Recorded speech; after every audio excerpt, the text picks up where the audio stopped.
time to start. Okay, we're waiting for the sign.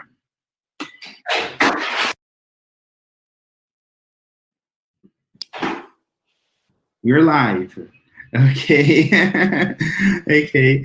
Hey, everybody. I think you know me. I'm Diego. This is Thotz. I'll be presenting her in a few minutes. All right. So I'm just welcoming you. Good evening. Welcome, everybody, to our first Território Digital and Open event offered by For Education Midiática to debate and share content and experiences regarding digital citizenship. Welcome. We're very happy to have you here.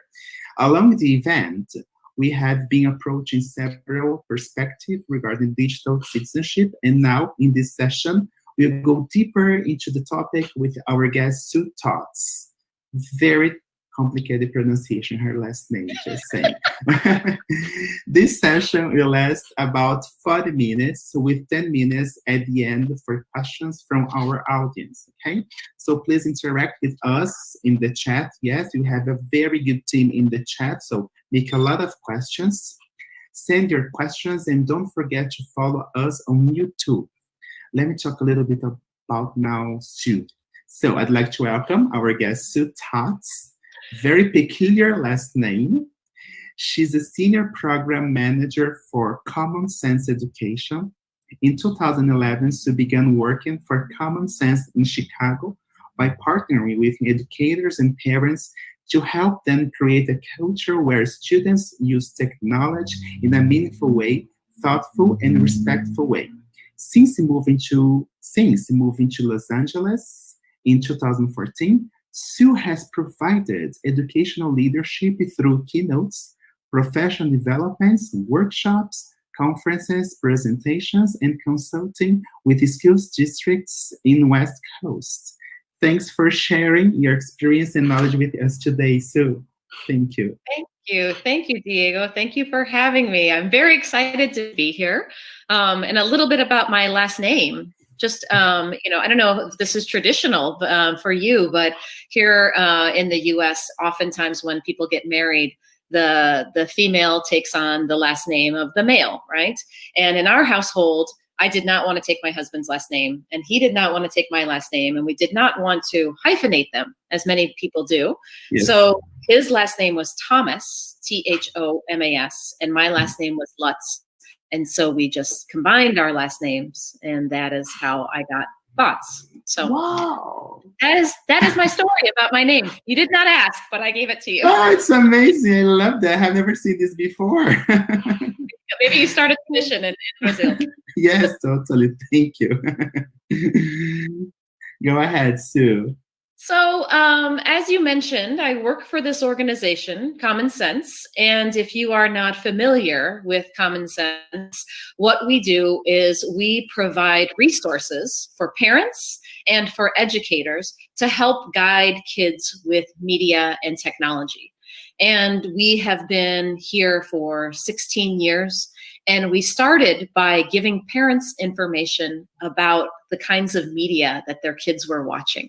So before your kid would watch a television show or a movie or buy a video game, a person would come to the Common Sense website and look to see if there is any information about, does this have a lot of violence or sex, or, maybe there's something in here that I as a parent would not like, and so rather than just telling parents, this is terrible, we give them information. We started by giving them information and saying, here's what is in this television show, or here is what is in this book. And you make a decision as a parent about whether this is appropriate for your kid. And so we tried to start with parents' information, and pretty soon, this was 16 years ago, there was no iPhone, there was no, home computers in the same way. They were not everywhere. And then parents started asking questions about, when can I get my kid a cell phone? Or is it okay if my kid is talking to strangers online? So we started providing parent education about what to look for or how to have a conversation with your kid about, media and technology. So over the last 16 years, we have evolved from the way that technology used to be with just television and movies and books and music, right? And now we start to give advice, not just to parents, but also to teachers about how to raise their kids and have this culture where we have conversations and understand the ways that we are responsible to each other in community when it comes to our phones, online, social media, any of these topics that now our kids are so involved in. How do we help them? How do we help raise them to be kind, to be responsible, to participate in the world of media and technology in a way that makes the world better, right? That is our goal, is to use that technology better, right? That's amazing. So that's what I have been talking about and thinking and researching about, how to guide our kids, how to guide our students to use internet, to use social media in a thoughtful way. I really thought about it. So, oh my God, what strategies can we teachers use to help those kids to do that? So I came up with a question regarding to this for you. So how would kids and young adults deal with social media within the context of digital literacy? So digital literacy to me means understanding, how to take in information from the online space, right? Mm-hmm. And understanding that sometimes the information that comes to you, in that online space is sometimes not necessarily true. And you also, as a person who's online, you have to be able to produce and create some of that content. So the way that our kids use social media, whenever they are making TikToks, whenever they are making snaps, that is, we need to be able to empower them, our students, to do that in a way that expresses their own creativity. Part of it is giving them a space and an audience that they can be proud of, right? When they make something amazing, we want them to be proud of that and to be able to share that. So they have to understand how to make good creations, and use that outlet and create that audience in a way that is positive and that is safe, and that, that they're doing good things in that space. But also, I think when it comes to the interpretation of the things that they're receiving from their technology, like the information that they get from online spaces or in their social media feeds. Here in the US, we are in the middle of election season. And a lot of that information that students get about politics, about, things from their community, they get from social media. And so they need to understand what is a good source and how do I evaluate this information in a way that I can trust it, right? How do I know that this is good information or this is garbage, this is propaganda? How do we teach our kids not only to be good creators, but also good consumers of media and when they get it on their phones through social media? That's nice, but tell me a little bit more about the common sense curriculum. What you just said, that we have to somehow teach our kids how to manage and identify what's good and what's bad. Yes? Yes. When it comes to the curriculum, does it help the teachers, the educators to deal with these situations? So if you come in and you tell your kids, oh, that Snapchat is, what are the social media tools your kids use, your students use? What's most popular? A lot of Instagram, Snapchat, and TikTok. Okay, so same. So if I say, Instagram is terrible, or Snapchat, there's a bunch of predators on there. And if I tell kids everything that is bad and I judge them for the kind of social media that they enjoy and love and maybe use in very positive ways, they're going to shut me off, right? Mm-hmm. If I say, I don't know if you do this ever, but if you give the finger, like, oh, you are terrible for technology is all terrible. You have that conversation and your students are not going to listen to you. So instead, can I come in and I ask you, as a student, some questions from the curriculum, right? If I have a curriculum and I show you a video about students and the way that they feel when they are on social media and the complexity, the nuance of the way that they struggle with representing themselves online, right? So what is their identity? And then your students say, oh, yeah, sometimes I feel that way too, right? Sometimes I am not sure if I can share this photo of my friend, or I'm not sure if I have a friend who wants to text me all day long and I feel pressure with that relationship. If I come in and I maybe hold a mirror up to my students and say, what do you think about this? What is your opinion about this? That's very different from this is bad, right? So the curriculum, I think, tries to hold a mirror up to our kids and say, give me your opinion. I am interested in hearing what you think about this. And then after I ask them, and then I share some, maybe share a little bit of facts here and there. And then I present them with a situation. And I say, you know what? This is a fictional person. This is a teenager we don't know. She is in a situation in which she is being pressured by her boyfriend to send a bad picture, a dirty picture, right? What should she do, right? Kids are way more open to talking about this person that they do not know that is fictional than talking about someone who might judge them about themselves, right? And the thing is, none of this is black and white, right? This is good, this is bad. Don't ever do this all the time. It is always complex and it is always nuanced. Yeah. Yeah, it's much more about critical thinking, yes? Yeah, because every situation is different, right? Not every tool is terrible. Not every tool is good. It is about the context that it's in. And so we need to teach our kids to analyze and think critically about each situation.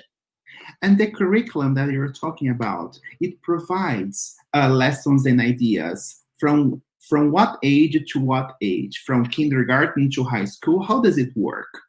So starting in kindergarten, we start with some very concrete ideas about things like safety or balance. So for example, in kindergarten, we're talking about how when if I'm watching television, right? If I'm watching television and my mom comes in and she says, it's time for dinner, right?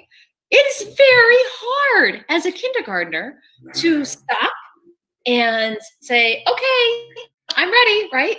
So sometimes I don't know if you've ever experienced that, right? It's hard to say. It's time for dinner. Come on, let's go, right? I say, oh, but I'm right at the good part, right? Can I just finish this episode? So we have to teach kids how to say goodbye to technology, how to transition, right? How it's important that when somebody is talking to you, you pause your device and you say, you look at them, and so teaching them very simple things at a young age about, safety online. How do you make sure that you ask for permission before you use a device? Only go to websites that are safe and designed for you, right? And so at kindergarten, it is just very simple rules about how to use technology. And it doesn't get more complicated until we get a little bit older, right? And when we get older, we ask students to think a little bit more for themselves. And why is it important that we have, times when we don't use any devices? We ask them and they are able to tell us it's important because I see my mom and when she's driving, she is texting and that is not safe, right? Kids say that. And we say, yes. And so we say, how can we in our family make sure that there are times when we don't use our phones or when we don't have a computer? So it starts out very simple at young ages with the curriculum and then gets more gray or complex as they get older. Yeah, but I noticed that it's not only the school, the educator, and the student. The family must be involved as well. Otherwise, it's not going to work properly, yes? Very much so. So we do a lot of talk about our families when the students are younger, and every single curricular lesson from kindergarten through high school, all the way through high school, has a family resource. So, you know, I have 2 teenage children, and I know very little about what they are studying in school. Well, now that they are home, I can see what they're studying. But before, when they were in their physical school, I ask, what'd you do in biology today? Right? Nothing. Yeah, pretty much. So, if a teacher were to send home to me, here we talked about hate speech today in our English class, and whether hate speech should be censored. Is it something that a social media platform should censor, or is that part of free speech here? What we talk about, the importance of free speech, and our students debated this. And here are some things that you as a parent need to know, or here are questions you can ask your student. So with every lesson, we can send home some parent information for them to have a conversation with their student about the topic of the day. Wow, that's amazing, Sue. That's amazing. Because you connect everybody who's important and who matters in this issue in order to help this student, this kid, to really go forward, to understand how the digital world works and how he should proceed. Yes, it's amazing. And you mentioned something related to hate speech, free speech, which is very important, especially in your case right now, election time. You really have to go through that. So, here in Brazil, it's also a very complicated and delicate issue to talk about. It's not something very easy to talk or to mention. And besides that, you have like misinformation and informational pollution. It's a very hot topic today. Since they are teenagers mostly, they are more responsible for their cell phones. They go to the websites they want. How the common sense curriculum helps the teenagers and the educators to deal with misinformation and informational pollution, because things are very complicated today. It's not very easy to differentiate what's real, what's not that real. It's quite complicated today. Yes, absolutely. And I think some of the things that we try to do is point out, for example, there's a 12th grade lesson, and it is about, are you familiar with the term filter bubble? Do you know what a filter bubble is? So for those who are not familiar, it is this idea that when I search information online, we use Google, right? And Google wants to give me things that I desire. So if I am searching for, something political, Google already knows what my leanings are. They know what I believe in and what my values are, because they are so good at collecting data about me. They understand my demographic information, my geographic information. And with all of this, they can predict what I want to see. Therefore, when I search a topic, my results that come back from Google are not based on what is the best information. It is based on what Google predicts me, Sue, I want to see in my results. So my results might be different from your results, even if we search the same term. And so what are the dangers of that? And what are the benefits of that, right? So we have students analyze and understand that, especially when it comes to things like social media. I see things in my algorithms that my social media platform, such as Facebook or Twitter or Instagram, wants me to see, because they want me there. They want to keep me on that social media platform. So they give me things that they know are going to say, ooh, that's interesting. Oh, really? Right? They want me to stay there and push those buttons all day. So we give that information to kids and have them think about the limitations and the drawbacks that filter bubble causes. And that's just one lesson. And if students understand that, that's one way for them to think a little bit more critically about the information that they get on their social media feeds or through their Google searches.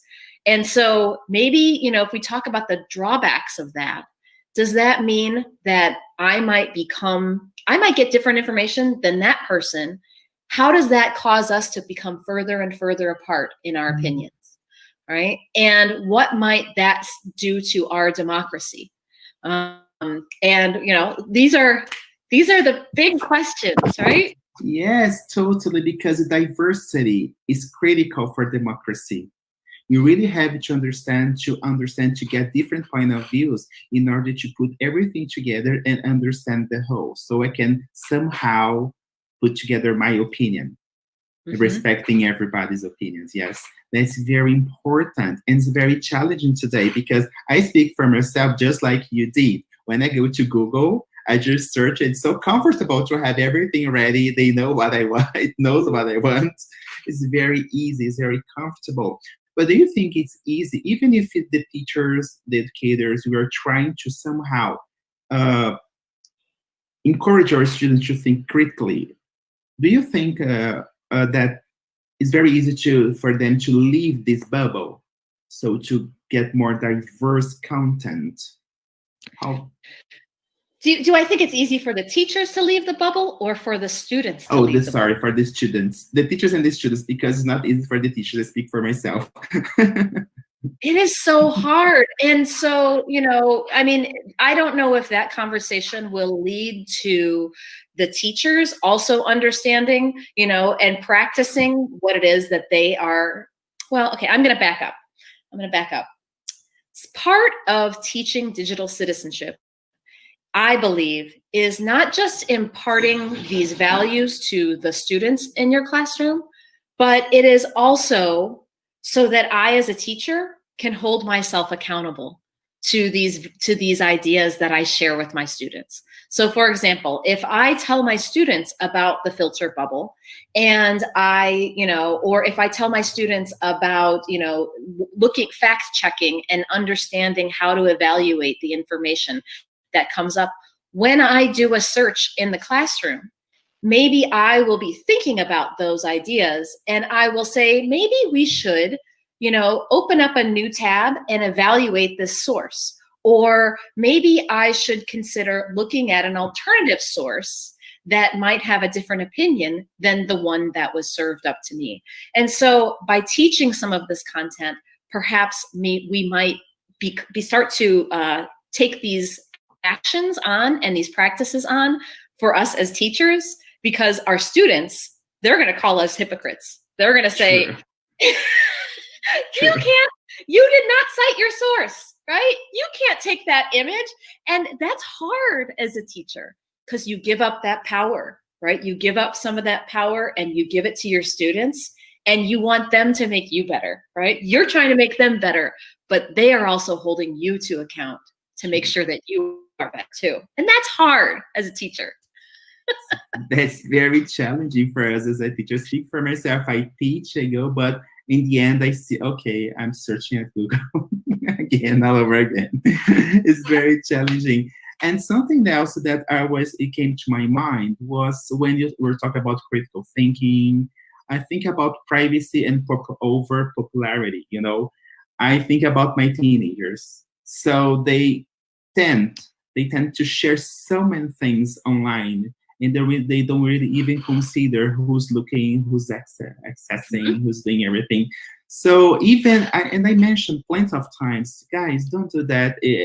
I don't say don't do that, but I say, do you know the consequence? Do you know who's seeing? Do you know how it might get so complicated your life? Once I was teaching online for public schools, and in the chat, they share their phone number. Like, guys, come on, don't do that. You don't know who's gonna use that. So I think part of when it comes to sharing, there is a lesson. I think of a few lessons, and these are my favorite. There is, I think, a second grade lesson where I have students. This was when we were in a real classroom, but you could do this on a Zoom. There's a second grade lesson where I say, stand up if you have a pet. right? Mm. And they stand up if they had a pet, and they have to be quiet, and then they sit back down again. And then stand up if in your home you speak another language besides English, right? And then those people stand up, and then everybody else is really curious. Ooh, what do they speak at home? Oh, I didn't know that. That's interesting, right? So you do this little series of questions, and then afterwards we say, how did it feel to share that information? And we say, oh, I love to share, I want to tell you all about my pet. I want to tell you all about, what we speak at home. And kids love to share. We say, it's wonderful. We as humans, we are social creatures, and we love to share this information. But sometimes we need to be careful about the information that we share. So part of it is acknowledging that it feels good to share. And part of it is acknowledging, what we don't share and why it's not okay to share that, right? So that's a second grade lesson. And then at I want to say it's an 8th grade lesson where we have students trying to identify a quiz show host. I want you to find the best host, and here are your 2 candidates, and look at their digital footprints. You're going to look at their profiles, and you're going to see what they share about themselves, and you're going to see which one you think is more honest. Right. And so then they're looking at these 2 people and comparing them. Everything is out of context. Nothing is, you are judging them, or there's another one that, you're a college admissions officer and you are trying to judge between these 2 students. And so students are in the position of looking at things from another perspective, and they see this might be a joke that you shared, or this might be information that you shared that may not reflect well on you if somebody's looking at you as a job application, person, or as a college admissions officer. But we don't have to tell the kids in that lesson, don't share this, right? It is, you are in the position of judging others based on what they put out. Now think about yourself. And what do you want to see in your digital footprint in 10 years, right? Imagine, what is it when I Google you in 10 years? What do you want me to see? And so, you get kids thinking about their own footprint and the way that they have control over shaping that. And it's not just me that has control over that. It's my friend who posted information about me. Yes. And it is the newspaper that wrote an article about me. Right? So all of that culminates. That's true. I talked about footprints, and I often do, because it's quite important. And students, they must understand that once it's online, it's forever online. It's online forever. Their footprints are there. But when I usually say, guys, can you imagine in 5 and 10 years? Can you imagine who is going to access? And mostly they start thinking, but they don't really understand. They don't really have this idea of time. They think, oh, in 10 years, nobody's going to see that. Nobody's going to access that. Do you have the same feeling? I think, when I search something about myself, I tend to do a lot of public talks, and I'm on television sometimes. And so my footprint is larger than maybe the average person, but still, I am very mindful. I try to be mindful that it's not that I have to make it polished and beautiful and perfect. I want my footprint to represent me, right? If I'm an artist and my art is something that's important to me, if I'm a student and I'm an artist, I'm building, it's almost like a portfolio, right? Where I'm building that portfolio of my art over the years as I put that up there, and I can choose what to share about that art. But it's really hard to pull it all back in, right? And I love this idea. Sorry, so I love this idea of portfolio. I have never thought about portfolios like this. Mm-hmm. And you're totally correct. I mean, since it's online, it's your portfolio. Everything is gonna be there somehow. That's amazing. That's an amazing explanation to give your students. I think there is a danger in that too, a little bit, right? I think there's both the good, you can shape it in a positive way and share good information about yourself out there, but you also, sometimes we have students who are so perfect, right? Who want to be perfect, and everybody messes up. Everybody makes a mistake every once in a while, and sometimes those mistakes can be very public, right? And I want to caution parents and educators, that we don't put too much pressure on our kids that they have to be perfect, to the point where, yes, we need to send the message that your digital footprint is very important, but when you mess up, it is not the end of the world. Because I see I have heard of tragic circumstances where students felt that they could not recover from an online mistake, right? And they were cyberbullied, or they did something that got out and went viral. To those students who feel like that is the end of the world, I want them to understand that it is not the end of the world. So I feel like, that there is a recovery from that, right? That there are people in the real world who love them and who take care of them and love them no matter what, right? So I think we need to kind of walk this edge of that digital footprint where we say, use it for these excellent things, be very mindful, be very cautious. But if you make a mistake, look at these people here who are here to help you, who love you and care about you, right? I think it's a whole message. It's not just the don't screw up, don't put anything bad out there, right? It has to be the whole message of be a wonderful person. We want you to share the great things you do. We want you to make social change, but also know that we are here to help you and take care of you when it doesn't go right, right? So yeah. It's nice. It's just actually we get back to the beginning. The parents, you have to be together. You have to follow your kid. You have to see what he's doing, he or she's doing. That's amazing. I have a question here from one of our viewers, Lily Portes, and a very interesting question. I'm very anxious to listen to your answer. Do you think society will be smarter in the future because of social media? Do we feel like we're smarter than we were 10 years ago? Do we feel like we're smarter? I don't know. I think that's a really good question. Maybe, I think what do you define as smarter, right? I think part of it is we have a lot of facts that are at our fingertips, but do facts make a person smarter? I think we might have lost some of our ability to connect with other humans. I think that has suffered a little bit as a result of everyone having a phone. And I don't mean connecting in the social media way. I mean understanding, especially during this time of COVID, we have lost our ability to have some of that intuition and that social emotional intelligence that I think we as a human society really rely upon each other for that caring. And in that way, I think there's a lot of smart in having that social emotional intelligence. I also think that we might lose a little bit of our connection with the natural world in a way, right? In being still and having that patience and observation.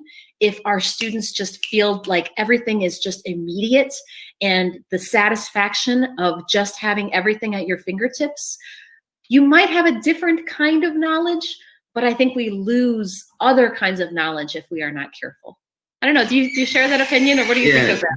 No, I understand what I mean. I agree with that. When you were talking, I was thinking about getting back to school. Is it going to be the same?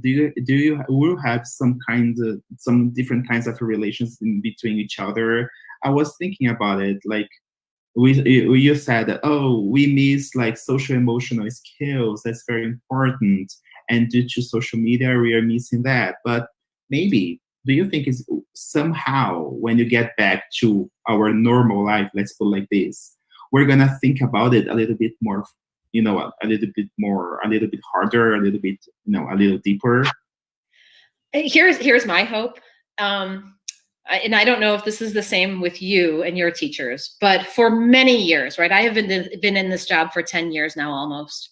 For many years, we have been trying to get teachers to use technology well, to use it not just as a toy in the classroom, but to use it in a meaningful way, to really enhance your pedagogy, right? And we hold these workshops and we try to invite everybody and we say, come, please, let me show you this wonderful tool and how it will enhance your teaching. And sometimes, those early adopters have come and they are rock stars. They are doing amazing things in their classrooms. And then all of a sudden, now everybody has to use only technology.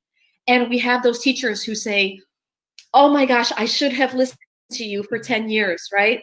I am now lost, or I have no idea what to do with this technology. I rely 100% on that in-classroom space.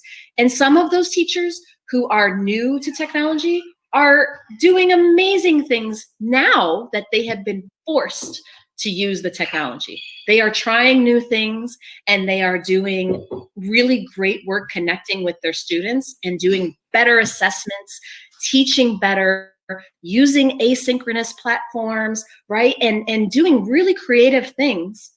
And so my hope is when we return to the classroom, those teachers who are now using the technology to make their classroom better, keep those habits and maintain that tech. But now it's going to be even better because now they also have their old, tried and true in-person skills too, right? So hope is that on the teaching front, the pedagogy will be enhanced by our new skills and by our old standard ability to maintain relationships face to face.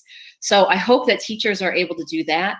When it comes to awkward conversations or awkward skills, we will get them back like this. I have no doubt. All of our students, they will all fall back in, and we will return to being in community once we are all faced. Oh. So when it comes to common sense curriculum, it talks a lot about technology and how to teach technology and everything. When it comes to social emotional skills, is there any kind of approach in the curriculum as well? Yeah, absolutely. There's a whole set of what we call, I'm going to look real quick. There's a SEL toolkit. And so one of the things that I want to emphasize is when it comes to things like cyberbullying, right? Like an issue like cyberbullying or an issue like the relationships and communication. Those are two topics that we cover in the digital citizenship curriculum. Cyberbullying, in order to be able to understand what that is and to be able to have impact for your students, they have to be able to have empathy, right? They have to be able to empathize with each other, to be able to recognize that this is from another person's perspective. They have to be able to self-regulate, right? They have to have the ability to, stop themselves. Or the other thing they have to have is courage, right? When they see a situation like this happening, they have to be able to, to feel strong enough and to feel empowered enough to be able to step in and tell that person who is feeling victimized and say, hey, I saw that, right? Or that was not okay. I'm so sorry this happened to you. Or maybe even, if you are in a position where you can to step in and say, hey, this is not cool. Like, you can't do this, right? I see what you're doing and this is not acceptable, right? So all of these, everything that is around cyberbullying and this idea, it is not a technology thing. It is a social emotional thing. It is an interpersonal thing. Same thing with relationships, right? We have to be able to identify those social emotional skills within our students and enhance them for your students to be able to talk to each other, in both online and in real life. It's true. I remember right now while you talked about the mirror. I really like this idea. You put the mirror in front of the students and he starts thinking about himself. And I'm considering the same idea for teachers. So you have to look into the mirror and start talking to yourself as well. It's very important. And I do that quite often because it's the best way for you. Okay, what can I do to improve my classes? I always ask myself. And okay. Yes, I always do it. And something that came to my mind. So when you think about teachers, it's not, when it comes to social emotional skills, not all teachers are comfortable to talking about it or teaching. How do you deal with these issues when it comes to teachers? Because sometimes, because I think like social emotional, I have to somehow see not only the importance, but I have to feel it to bring meaning to the student, to the class. How do you deal with this situation? How do you train a teacher? Well, okay, so I think part of, when it comes to, we were talking earlier about news and media literacy. And not all teachers are comfortable speaking about news and media literacy and politics or current events or those conversations either.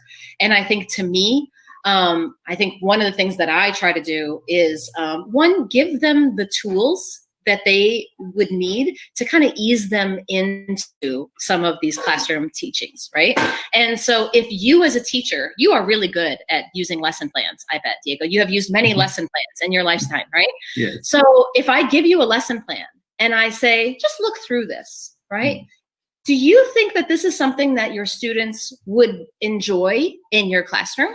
Right? And so would they enjoy having a conversation about their own identity and how they feel, right? And bringing their own identity to the classroom space. Students love to talk about themselves, most of them, right? They love to talk about, their feelings or their opinions or the things they love, right? That might be an easy way to begin with thinking about social emotional learning and getting to know your kids and helping them feel comfortable in your space. Why is it important to build a relationship with your students? Why is it important to get to know them, right? Do you think that you have better academic results and a better managed classroom if your students respect you and feel comforted by you and feel loved by you? My guess is probably yes, right? If they hate you, if they feel distant from you, if they don't feel the respect from you, you're probably not going to have a well-managed or well-run classroom. So there are reasons beyond just having better classroom management to bring in, some exercises or lessons about social emotional learning. Maybe I'm not quite comfortable, but if I just try one lesson, that's something that I can build on, right? And then next week, maybe I'll try another little 15-minute activity, right? Just start small and understand that this is a pathway to building relationships with your students and where that will lead. I don't know. Does that answer your question? Yes, totally. Because I do that with my students, and it takes some time. It's not something easy or fast. It takes time. But once you get there, you see the difference. They feel respected. They feel comfortable to talk to you. They feel comfortable to mention their difficulties. It's very different. It's very, I really like it. It's like a real friendship. Yes. And at the same time, I think it doesn't even have to be outside of your content area, right? So if you want to build compassion among your students and you are, in our classrooms, we are literature teachers, right? Or we study current events or news. You can find high interest news stories and find an article where people are showing compassion and maybe one where they're not.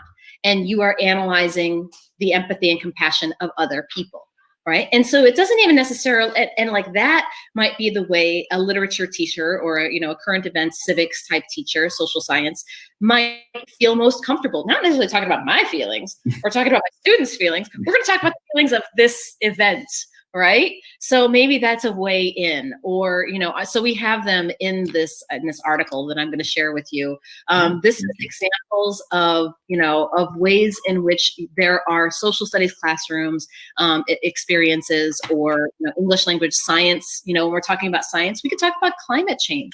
True. And we can talk about, having compassion for people who are experiencing the effects of climate change. And that is still science. It is just talking about the scientific impact on a population of people and why we should care about that. Why does that affect us? We're fine here, right? Why should we have compassion for these people over here, right? It's true. So we're coming to an end, unfortunately. Oh, I wish I could be here forever. You're so nice. Love talking to you. So I'd like you to leave a message, to leave our audience a message, please. Well, thank you so much, Diego, and everyone who has set this whole event up. It is a pleasure. I wish I could see everyone's faces, and I wish I could. I wish I could meet everyone. Perhaps you will invite me down to Brazil someday, and I will be able to come and meet everyone in person. But to me, this topic is something that's very near and dear to my heart. I've been working on it for a long time, and I think the idea is that we do our best as educators to create an environment and a system in which our students understand not just their impact in the physical space, but understand the impact that they have in that digital space, not just on themselves, but also on their family and friends and on the greater world. And that impact can be something that can be extremely positive and, can make great change. But at the same time, they also need to be very mindful that, with that power comes a lot of responsibility, and they need to understand that, that they can have great impact otherwise. So we do our best as educators to really set them up for success, give them the tools, the resources, the environment, and the care that they need to do their best and to have that positive impact. So that's amazing. Thank you so much. Thank you for being here with us. It was very inspiring. Very inspiring. Thank you so much. Thank you for everybody who's there watching us. Thank you. So there are many links here that Susha sent us. So I'm going to talk to For Educations to see how we're going to manage to send to everybody. Okay. Thank you so much, Sue. Thank you. Have a great day. You too. Bye-bye. Bye.